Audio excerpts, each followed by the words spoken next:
Hi everyone, I'm Harold. And I'm Davy. And we're here to talk Trikes. This is my first time actually talking with Davy on the Trike show. Last time I was here with Braden, now I'm here with Harold. Yeah.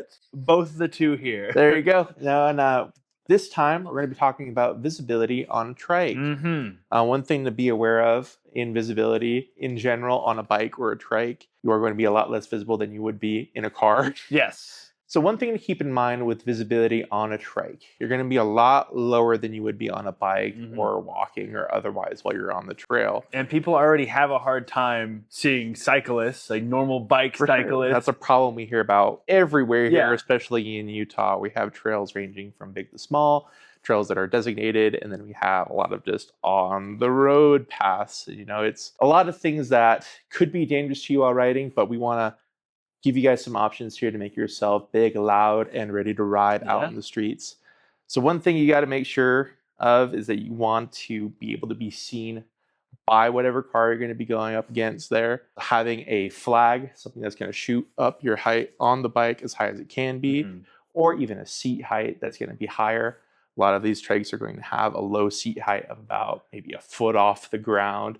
And then you're going to be sitting just a little bit above the trike with your head. Because the biggest change is like on a bike, you're much higher seated and people still have a hard time looking for you. Because the biggest thing that I've noticed, because I ride not a motorcycle, but I ride a Vespa scooter, is that people are just looking for cars on the road.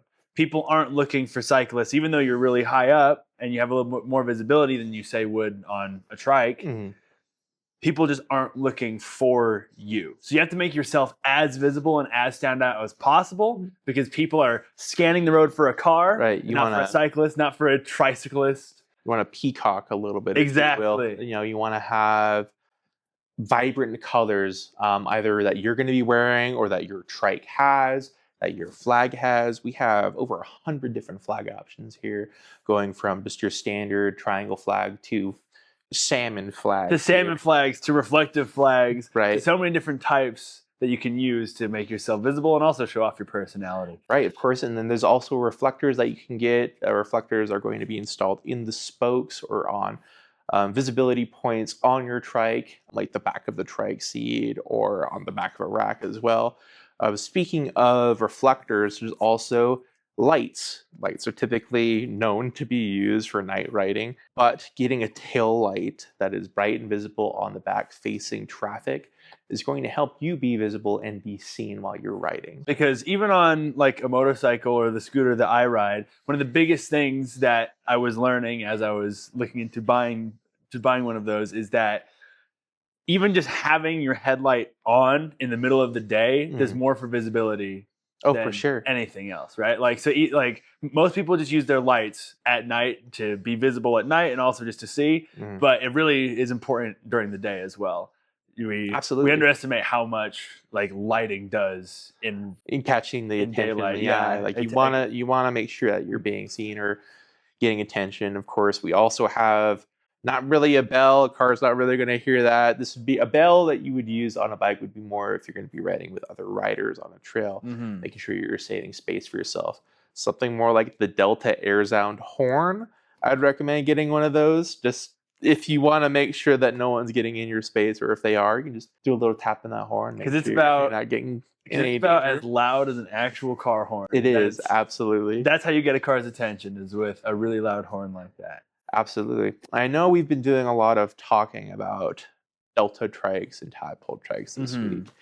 One thing to keep in mind as well with visibility is going to be your seat height. When you're going to choose a trike, you want to make sure that it can be able to be comfortable for you. You can get in and out of it, and that you can comfortably ride it in the terrain that's around you. When it comes to visibility and seat height, Delta trikes are, of course, higher up. You're going to be a little bit more seen than you would be on a tadpole that's fairly low to the ground.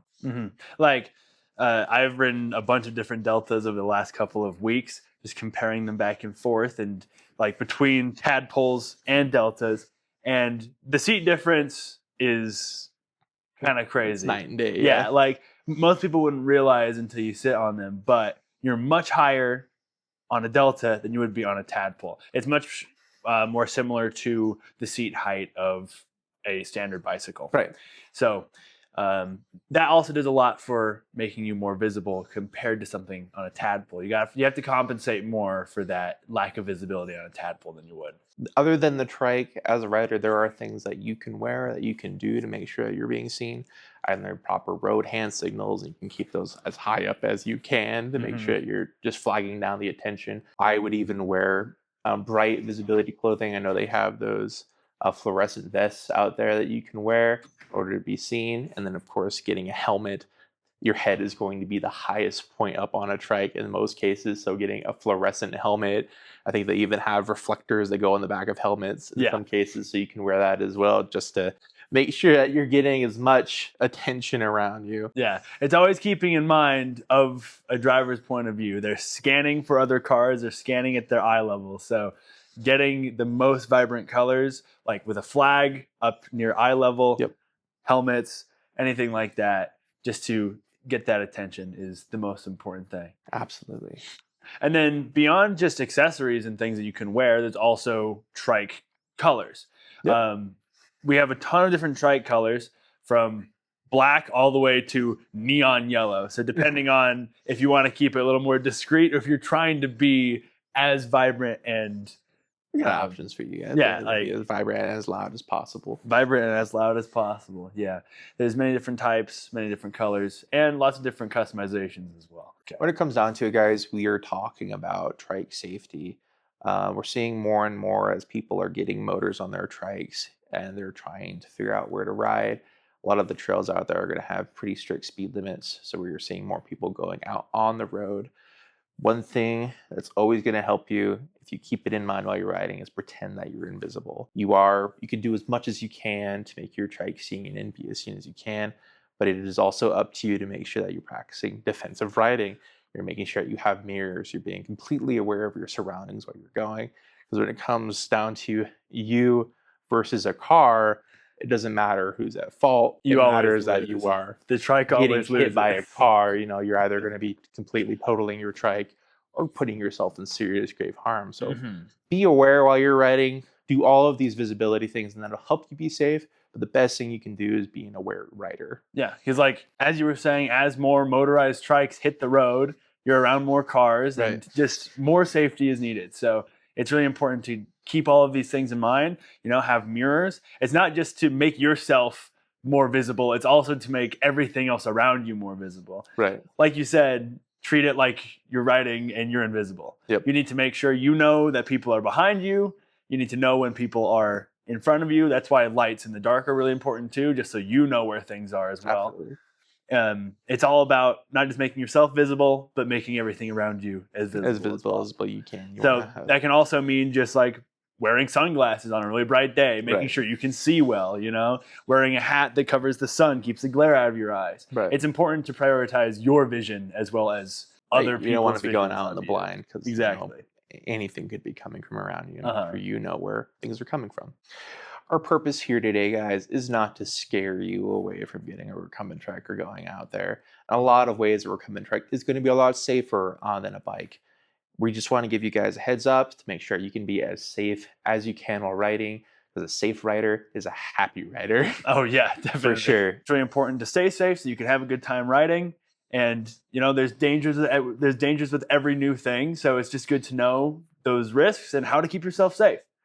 And if you guys have any more questions, make sure to leave a comment down below. We'd love to answer any other safety, visibility questions that you may have. If you have any more specific questions, you can give us a call, send us an email. And remember, relax, spin fast, and ride trikes. We'll see you guys next time.